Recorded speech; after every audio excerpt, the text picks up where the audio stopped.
I never really knew my mom. She passed away when I was just 3, leaving behind only a collection of photographs and the faintest memories that sometimes feel more like dreams.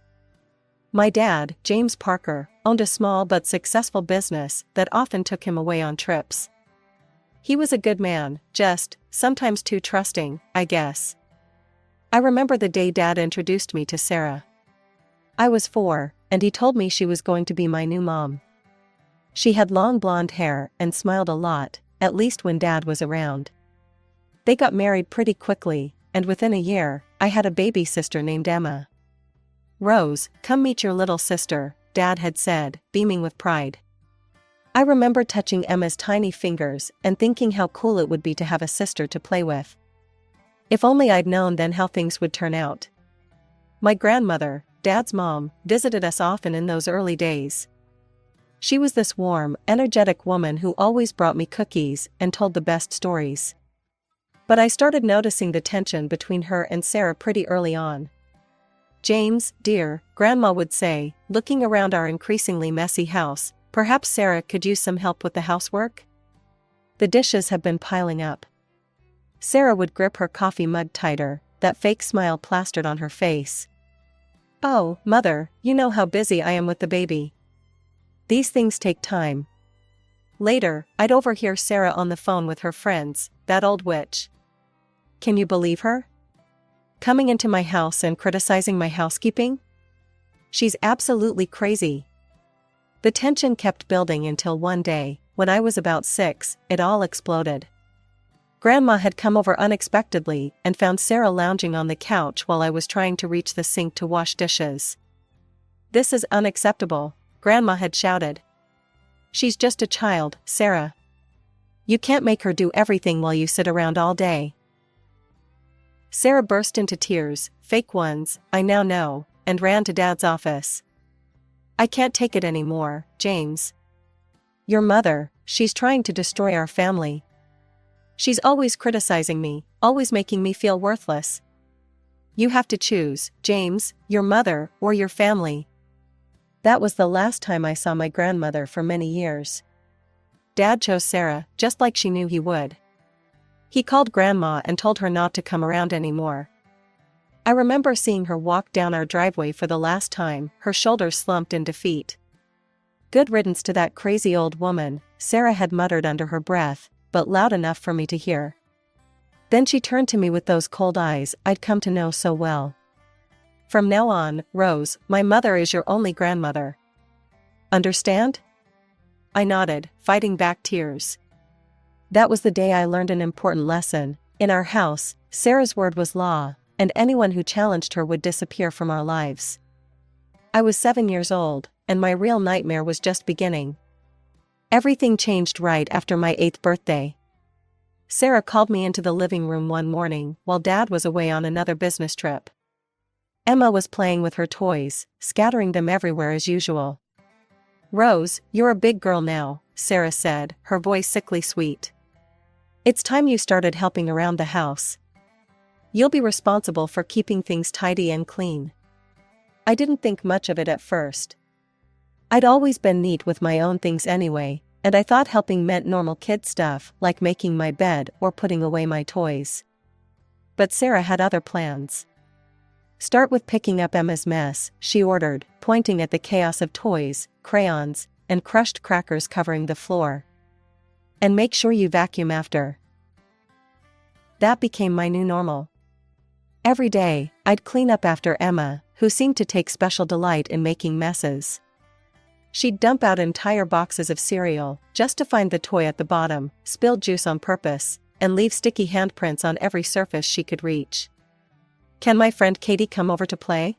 I asked one day, hopeful for some normal kid time. Sarah's face hardened. "Absolutely not. Your little friends will just make more mess for you to clean up. Besides, you have chores to do." I watched through the window as Emma's friends came over regularly, turning the house upside down while I trailed behind them with a trash bag and cleaning supplies. One day, when I was cleaning up another of Emma's disasters, I tried to reason with her. She was 3 by then, old enough to understand basic things, I thought. "Emma, Please try to pick up your toys when you're done playing, I said gently. It would really help. Rose, Sarah's sharp voice, cut through the air. She stormed into the room, face red with anger. How dare you tell your sister what to do?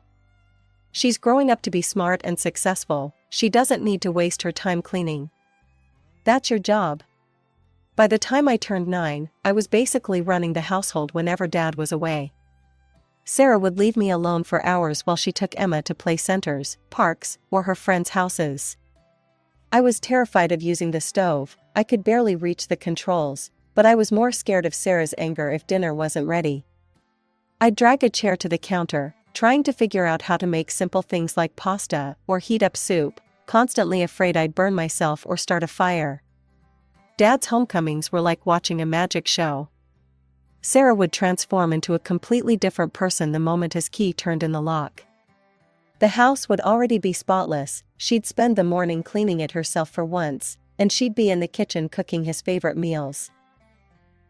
Oh James, I'm just exhausted, she'd sigh, playing the role of the overwhelmed housewife perfectly. Taking care of 2 growing girls is such hard work. The house is so big, and there's so much to do. Maybe a part-time nanny for the girls? And perhaps a housekeeper to help with the cleaning? But it's so expensive. Of course, Dad would immediately agree. Anything to make things easier for you, dear. Just tell me how much you need. I'd watch from the stairs as Sarah collected the checks or cash, knowing that money would never go to any nanny or housekeeper. I was doing all that work for free, after all. But I couldn't say anything. Sarah had made sure of that. You see how easily your father cut off contact with his own mother, she'd whispered to me one day when Dad was in the shower. I convinced him to do that. Just imagine what I could make him believe about you if you don't behave. That threat hung over me constantly. I'd seen how quickly Dad had turned against Grandma, would he do the same to me? I couldn't risk it. So I stayed quiet and did whatever Sarah demanded. While I scrubbed floors and did laundry, Sarah spent Dad's household help money on herself and Emma. She'd come home from the beauty salon with fresh highlights and manicured nails, shopping bags full of designer clothes for Emma dangling from her arms. Here, Rose, she'd toss me a bag from the clearance rack at the discount store. I got you some things too. They're not quite as nice as Emma's, but beggars can't be choosers, right? The worst was when she'd look at me with that curl of disgust in her lip, usually when I was doing something she considered beneath her, like scrubbing the toilets or mopping the kitchen floor. God, you look just like your grandmother right now, she'd sneer. That same stubborn, judgmental expression. No wonder she ended up alone, and no wonder you will too if you don't learn your place. Those words would echo in my head at night as I lay in bed, exhausted from another day of being Sarah's secret servant. I'd think about Grandma, wondering if she ever thought about me, wondering if she knew what was happening in our house. Sarah's mother, who insisted I call her Grandma Linda, lived just a few blocks away from us. But unlike my real grandmother who'd been forced out of my life, Linda made it clear from the start that she didn't consider me family. Oh, Sarah, darling, she'd coo when we visited, pulling Emma into her lap while completely ignoring my presence. It must be so difficult for you, having to raise someone else's child. And spending all that money on her too. Sarah would put on her victim face, the same one she'd perfected for Dad. It is hard, Mom. Rose is becoming so difficult lately. So angry and disobedient. Sometimes I wonder if I'm doing the right thing, trying to raise her as my own. I'd sit quietly in the corner of Linda's living room, pretending to read a book while they talked about me as if I wasn't even there.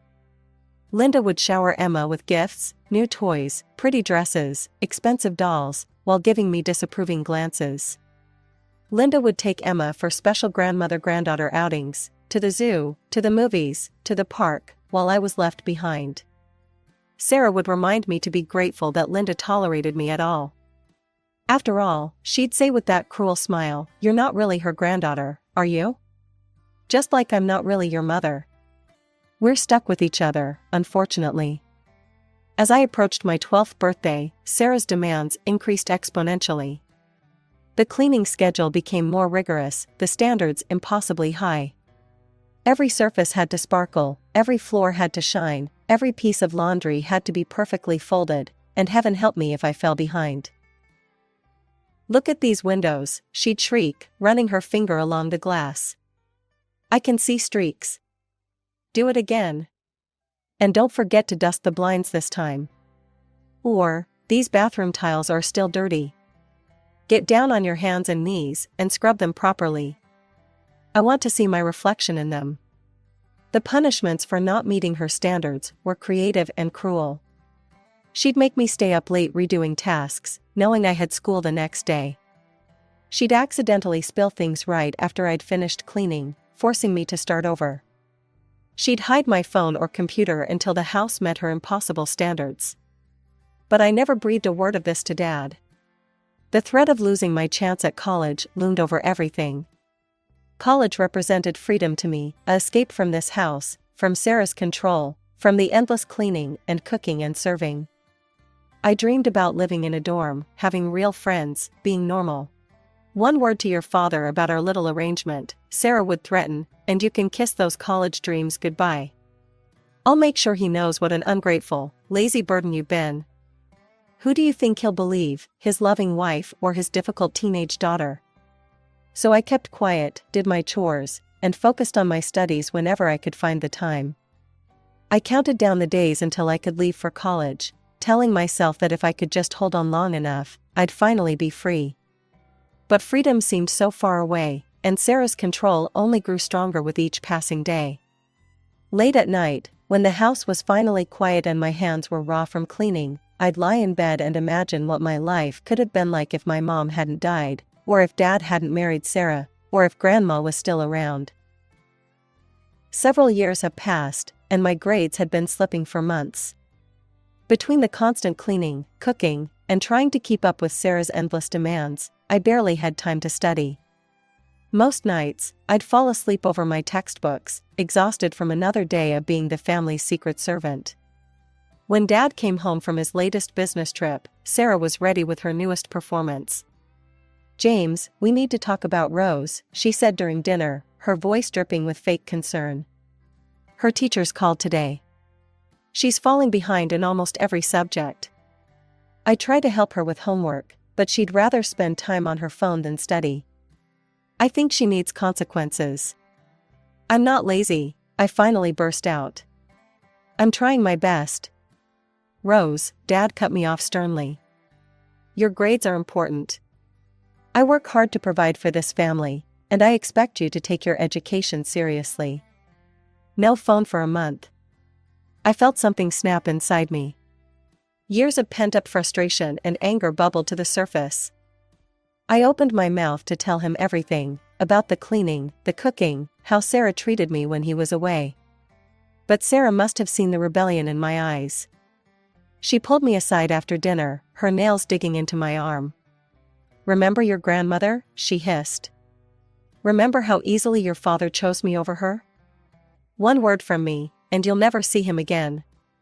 Is that what you want?" The fight drained out of me. I knew she was right, she had Dad wrapped around her finger.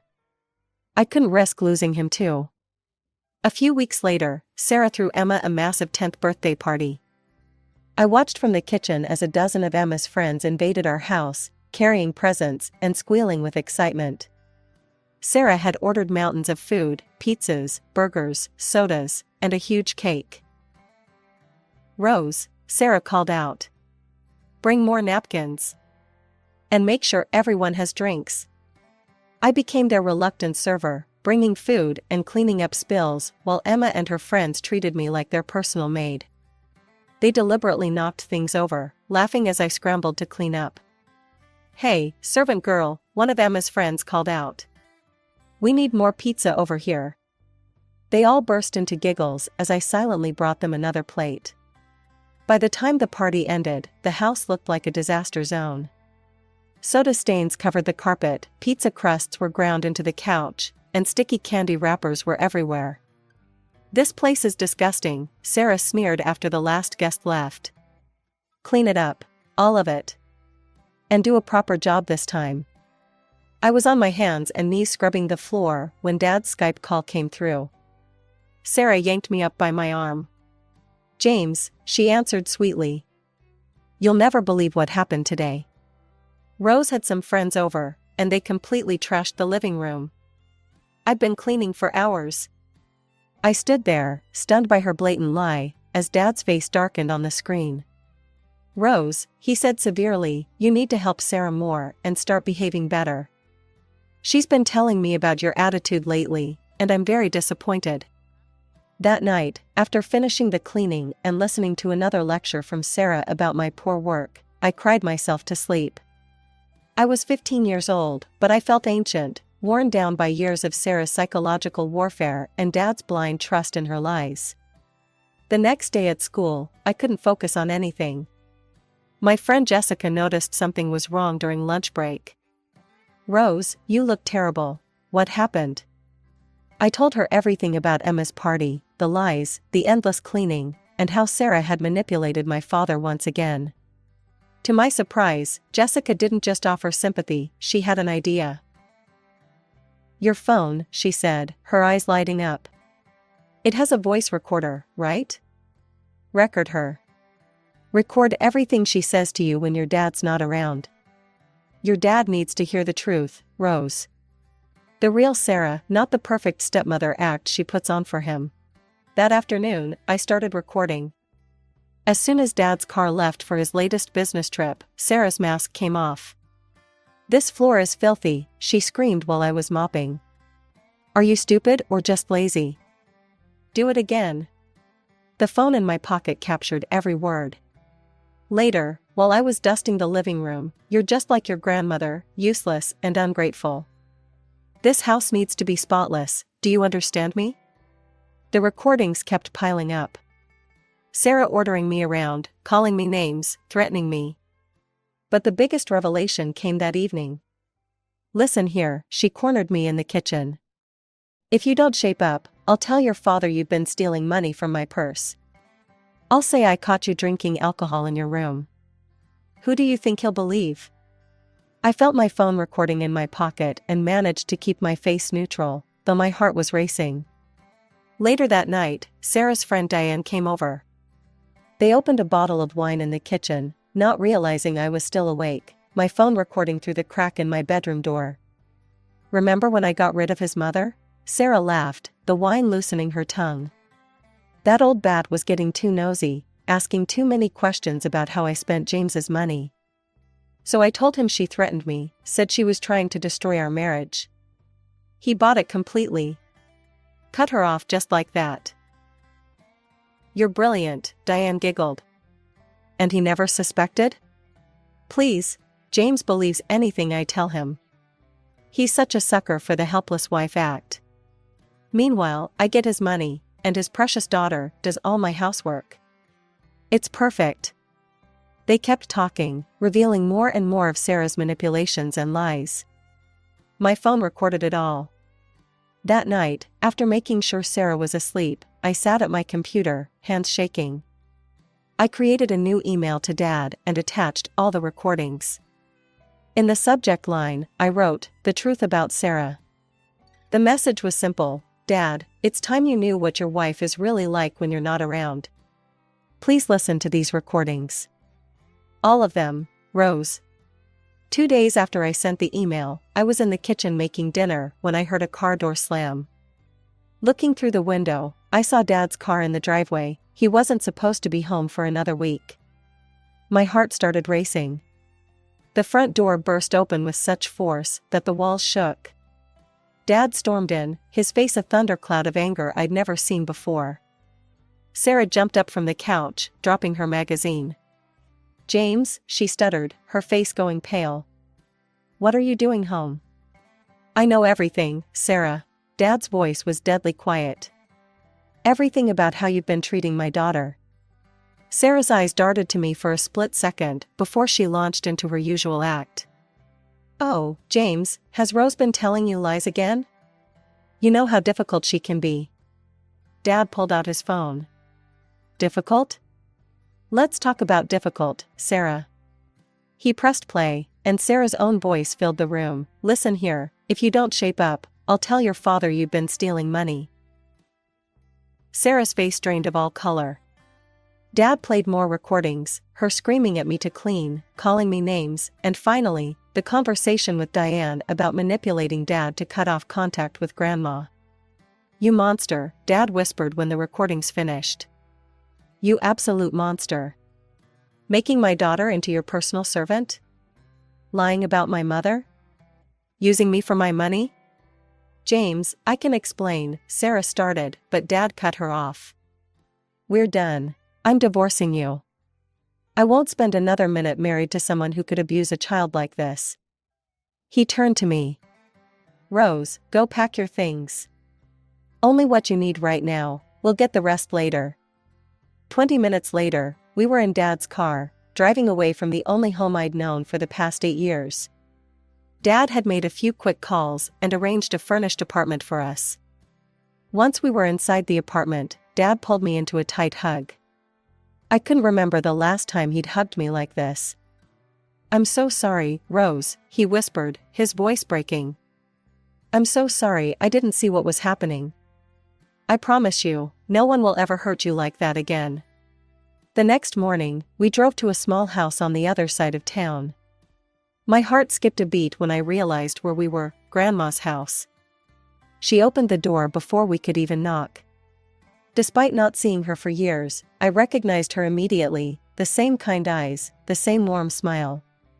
Without a word, she pulled me into her arms.